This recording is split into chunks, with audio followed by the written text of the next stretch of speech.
gonna pick up where I previously left off.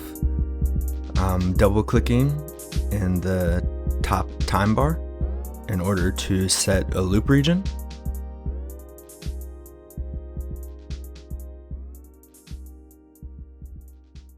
Now that we have a working loop, we're going to add another MIDI instrument. This time I'm going to keyboards. And just like I've done with the previous sample packs, I want to go through each sample.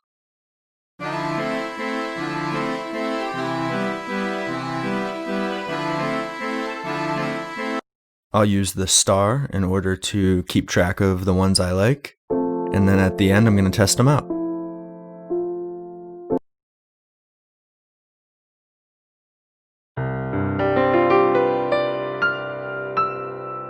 Oh, that's pretty.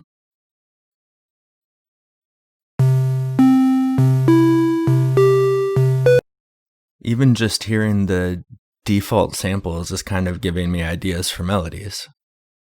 Each one of these samples is going to kind of take you in a different direction.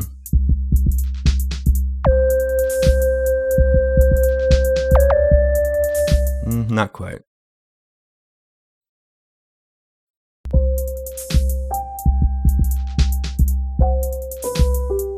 Ooh, that lo-fi piano is not bad.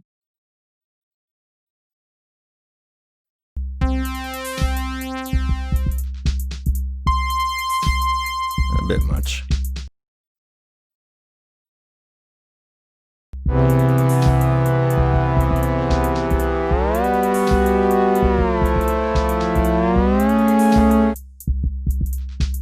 I like that arpeggio effect.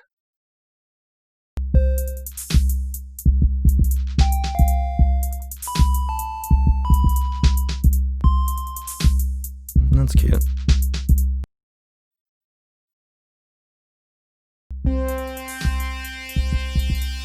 Epic.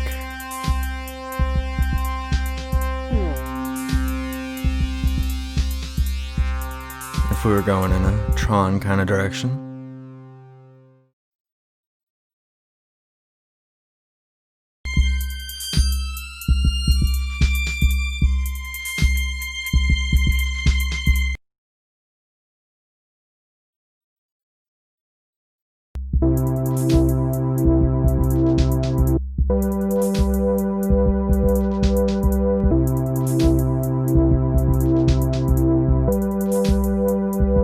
Getting closer.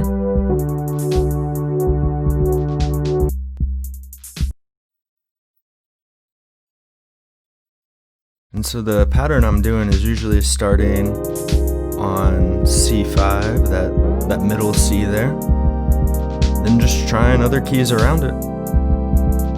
Skip every other one, skip a couple, see what works.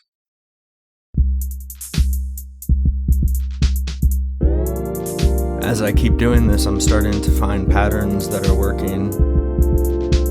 Oh, I like that.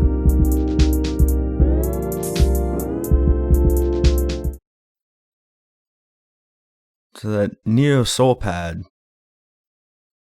that's sounding right. Let's go with that.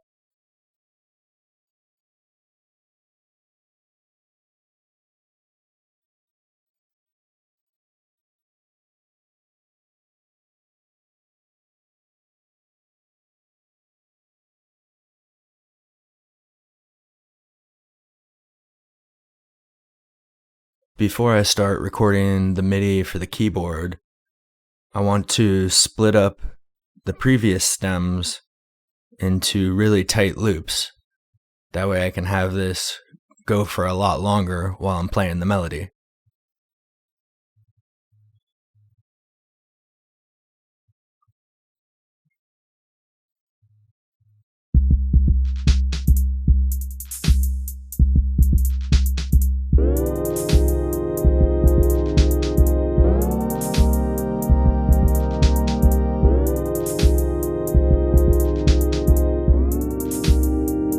Using two notes here, going up past the C to the G, back down to the C, and then down to a G.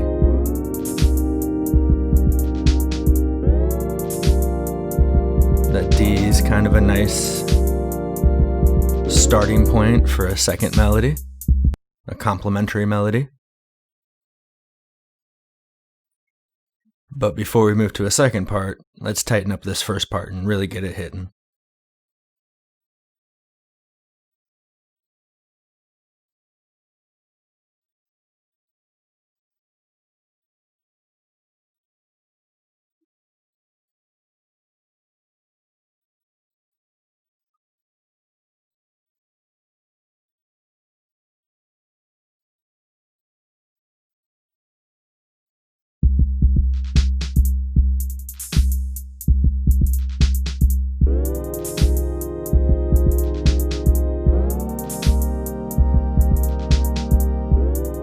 I've practiced a couple times now. My timing's starting to get a little bit better.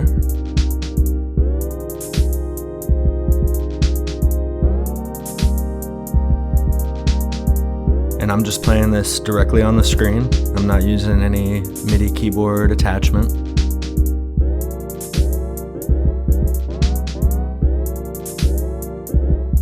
I like having a little bit of bounce there, but that's a little too much. And okay, let's keep going.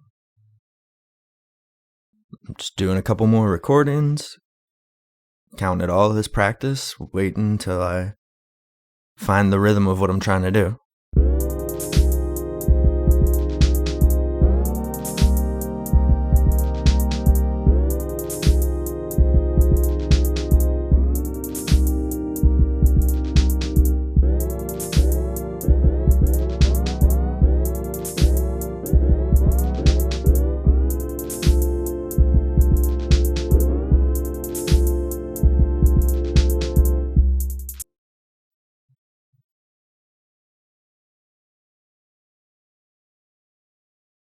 And I'm going to go with that second part too.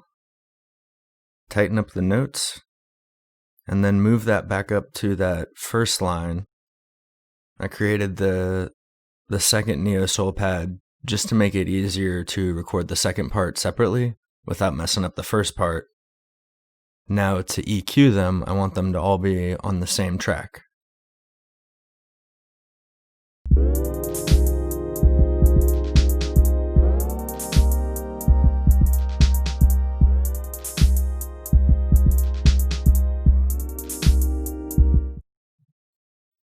And I'm going to take out a lot of the 100 hertz and 200 hertz and the things that are interacting with our low end.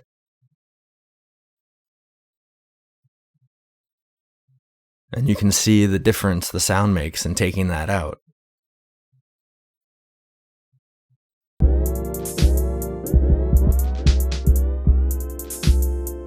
It thins it out a lot, but that's going to help the 808 and the kick stay prominent in the mix. I also tried to use some of the previous effects that had worked, but they weren't stacking up very well on the melody.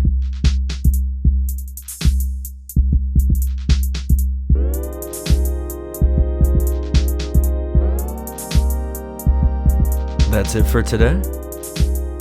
Next, we're going to have a go at adding some vocals and then doing a final mix down. I hope you join me for that as well.